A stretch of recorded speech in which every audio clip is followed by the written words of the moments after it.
Bakit nga ba mahirap magsimula pero ang dali-daling sumuko? Siguro kasi kapag nagsisimula tayo, wala tayong kasiguraduhan. Walang blueprint, walang guarantee. Kaya bawat unang hakbang, may kaba, may duda, may bigat. Pero bakit mas madaling sumuko? Dahil doon, alam mo na ang resulta.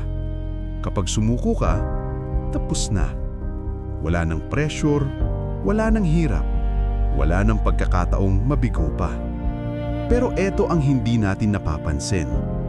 Kapag hindi ka nagsimula, talo ka agad. At kapag naman sumuko ka agad, hindi mo malalaman kung gaano ka pala kalakas, kung gaano kalapit na sana ang tagumpay, kung gaano karami sanang biyayang naghihintay sa'yo. Oo, mahirap magsimula. Oo, madaling sumuko. Pero walang nagtatagumpay sa dalawang yan. Kaya kung nandyan ka sa puntong pagod ka na, huminga ka, magpahinga ka, pero huwag mong bibitawan ang pangarap mo. Dahil ang tunay na laban ay hindi sinasalubong ng takot at pagsuko, kundi ng tapang, panalangin at pagpapatuloy sa buhay. Sa dulo, makakamit mo rin ang tagumpay.